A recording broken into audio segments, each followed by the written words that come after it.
All right, welcome to Hoops Tonight, presented by FanDuel here at the Volume. Happy Friday, everybody. Congrats on making it to the end of the week. I hope you got big plans for the weekend. Well, I thought the Warriors would win tonight. I didn't think they'd win like that. That was definitely very different than I expected. We are going to break down everything from this game. Before we get started, a couple of quick notes. Remember to like this video and to subscribe to the Volume's YouTube channel. Remember to follow me on Twitter at _JasonLT so you guys can see all the video breakdowns that I do. And if for whatever reason you can't catch this video or in its entirety or any of our full-length live shows, go to our podcast feed, which is under Lakers Tonight right now for the time being. You can find the full-length shows typically about an hour after we air them on that front. But let's get started. So I picked Dallas in the series, not something I'm super confident in. It's my understanding of the matchup for Boston-Miami is a series that I have a much better feel for. And so I feel very confident. I felt very confident going into that series that Boston would win, and I feel pretty good about where they're at right now.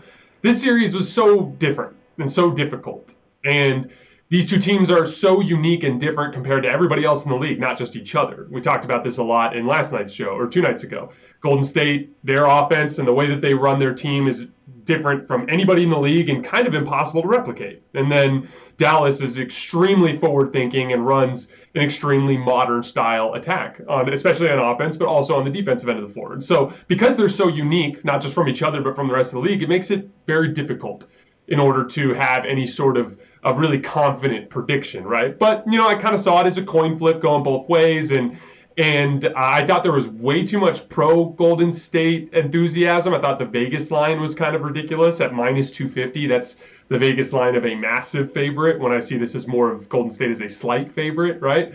But I leaned a little bit towards Dallas and Luka, because I just thought over the course of the series that Luka would continue to get stronger, because that's the kind of player he is. He's very cerebral. And then also Dallas's defense they don't have great personnel.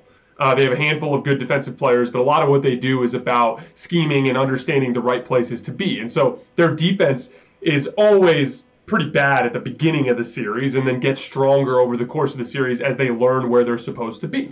And so I was, genuinely surprised when they jumped out to such a big lead in this one. But there were a couple of important reasons why that we'll get into in just a little bit. I thought Golden State's man-to-man defense was fundamentally flawed. We'll get into that in a little bit. But I do want to start with Golden State. Early on, we've talked, this is not the same Golden State team from 2015 and 2016. They very well may still be good enough to win, but Steph's a little less consistent, although he was fantastic tonight. But his percentages have been down for the vast majority of this regular season and for this entire postseason up until tonight.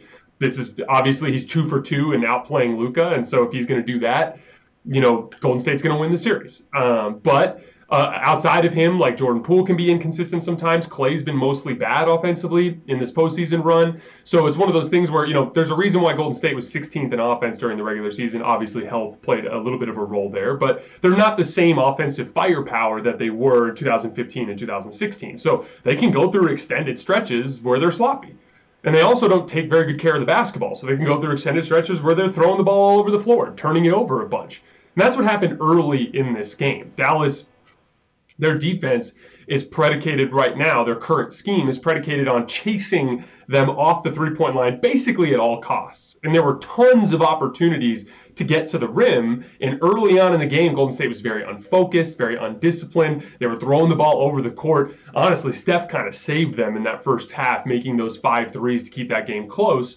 But the opportunity was always there for them to get the ball into the paint if they wanted to. Then we started the third quarter, and honestly, it was more of the same. Dallas missed almost every three they took to start the second half, but they were still getting great looks. And then right around the middle point of the third quarter, 2 things happened. Steve Kerr switched to his own, which again we'll talk about in just a second. But most importantly, Jordan Poole and Klay Thompson finally, at this point, 2.5 quarters into the game, made a concerted effort to put their head down and get to the basket. Every team is going to design their defensive scheme to try to make you play a way that you don't want to play. Like Golden State, with all of their ball pressure and all of the help that they're sending towards Brunson and Luka, they're trying to get them to rush and play faster, right? Dallas is a very slow-paced team. They want to play slow. So getting them out of that pace and making them play faster, it forces Dallas to play a way they don't want to play. And if you get them to rush, they will struggle offensively, just like they did in that second half. For Golden State, they want to hunt the three-point line. All the guys on their team, Jordan Poole, Klay Thompson, Steph, those are guys that have made a living out of hunting threes. And so Dallas's defensive scheme, designed to take away the three-point line, it's designed to make Golden State play a way they don't want to play. It's designed to make them do something that goes counter to what their natural instincts are, which is not to look for the three-point shot, but to press to the basket. And Dallas's defensive scheme had a gaping hole on the back line in the form of basically no help around the rim. Kleba was up at the level of most screening actions to try to dissuade shooting, and for the most part was roaming around off of Kevon Looney, who we'll get to in a second. We'll do it right now. Kevin Looney was amazing. He did a great job crashing the offensive glass. He did a lot of things in the effort areas of the game that other players in the league don't do, and that's why he was so successful. But in terms of him getting all those finishes around the rim, that's a hole in the scheme. He was the beneficiary around the rim of the way Dallas was guarding. Kleba was basically in help all the time as guys were driving past perimeter defenders that were way too high at taking away the three-point line. Kleba steps up to help. No one else is on the back line. Looney's getting dunks and layups all game long. He was the beneficiary in that regard. Obviously, he was also dominant as a rebounder and defender, so credit to Kevon Looney. But on the scoring element, it was a hole in the game. But the game turned when Jordan Poole and Klay Thompson made that concerted effort to get to the basket. And then, when Steph checked into the game, in about halfway through the fourth quarter, he did the same thing. And Steph, the same Steph who basically saved Golden State in that first half. And again, that game could have gotten so far out of hand. Like, Luka was going for the jugular. Luka was trying to do to Golden State what he did to Phoenix. And Steph just didn't let them. And the 5 threes that he hit in that first half was effectively a stiff arm that kept that outcome out of the picture long enough for Golden State to make the necessary adjustments and get going to the basket. And then there at the end, Dallas finally got their offense going again, but Steph was just getting to the rim every single time. And Steph is one of the most gifted finishers that we have in the game of basketball. He's such great hand-eye coordination, which is an underrated element of athleticism. And he just, even when bigger, stronger defenders are on his hip, he just can extend out to the side and make these crafty hooks and finger rolls and things like that. And he just got to the rim relentlessly. And so every single time Dallas scored down the stretch of the game, it just didn't matter because Golden State was going right down and scoring. And that's what you need from your best player. Sometimes Steph outplaying Luka isn't about him doing what Luka does. Luka's role on this team is very different. Luka had a 40-piece again tonight and was magnificent navigating in high isolation and stuff like that for the most part throughout the entire game. More as a scorer in the first quarter and the fourth quarter, and more as a passer in the second and the third quarter. But his job is different than what Steph's is. Steph's job is not to be the heliocentric, create everything at the top of the key. His job is to weaponize his attention, to get opportunities for his teammates, knock down the open shots that do happen to come his way, and aggressively hunt them if he can, and then to beat defenders off the dribble to the basket, which is what he did tonight.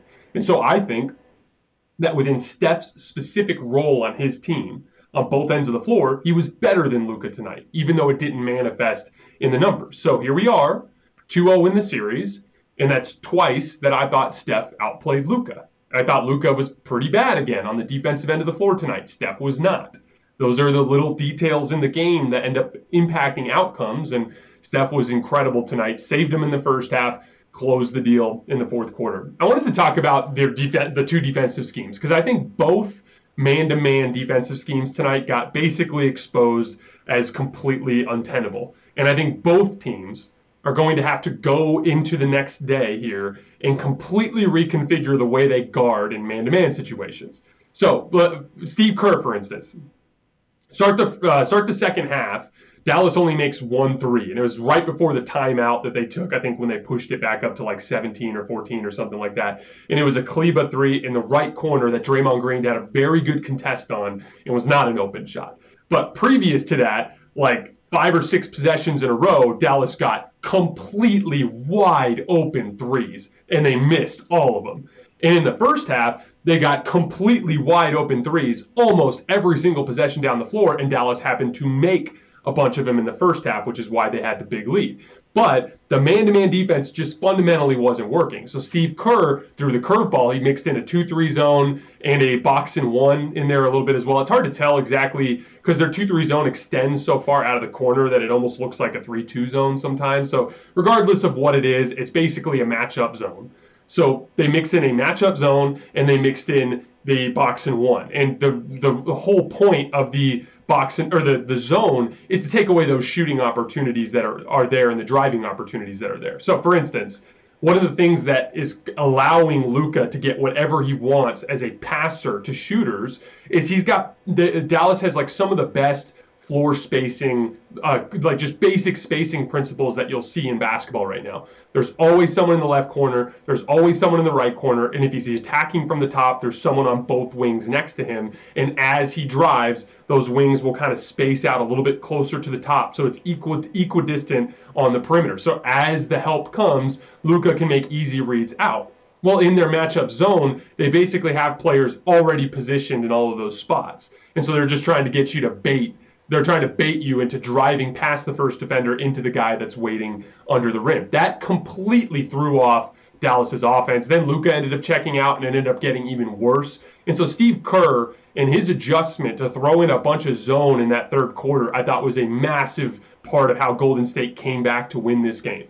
So what do both teams need to do defensively in man-to-man to flip the script as we move forward? Let's start with Golden State. So right now, you have to understand that Dallas, with the exception of the Josh Green minutes and the Frank Ntilikina minutes, everyone else on the roster is a dead-eye three-point shooter when they're wide open. Like just straight-up dead-eye, 45% plus type of guy if you leave him wide open.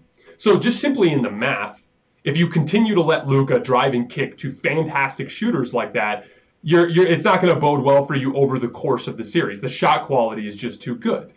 But in these isolation situations, Luka has only looked okay, and Brunson's been pretty bad, and Dinwiddie's been flat out awful.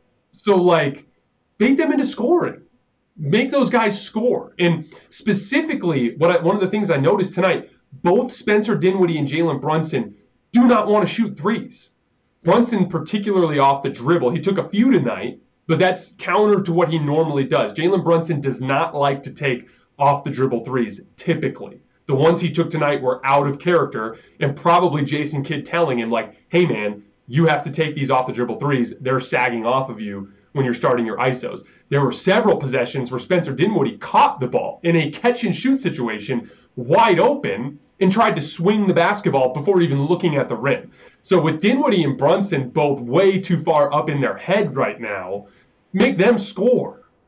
With every spot-up shooter shooting 45+% from three, make Luka score. If he makes twos on you at a 50% clip, that's a lower efficiency than a 45% clip from the three-point line. So that's the simple adjustment for Golden State. Stay home on your shooters. Make Brunson, Dinwiddie, and Luka beat you scoring. Now moving over to Dallas.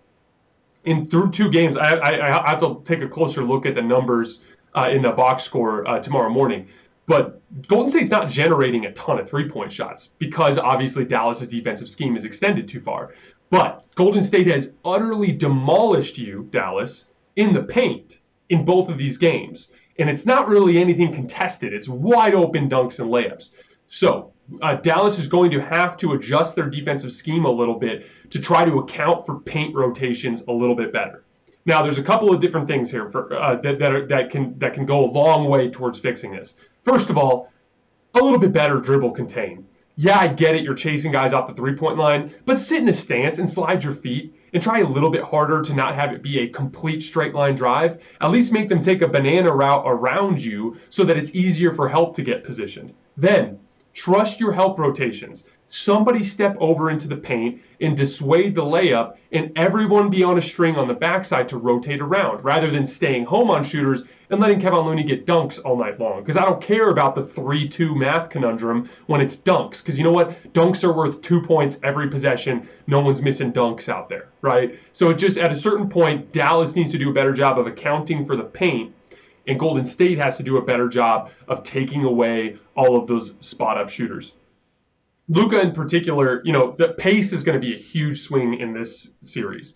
when Luka can strangle the pace and keep the game in the half court, Dallas is going to have an advantage. When it has more of an up and down flair to it, Golden State's going to have an advantage. So it's so important for Dallas to avoid those offensive slowdowns like they had in that third quarter that lead to runouts for Golden State. And it's so important for them to get more stops so they have better opportunities to get mismatches as they're making their way down the floor in semi-transition. But super interesting series. It's a long series. Definitely a blown opportunity for Dallas. This was a game they should have won. But I think Dallas is going to go home and get the next two at home, and then it'll come down to a pivotal Game 5 in Golden State, which could go either way.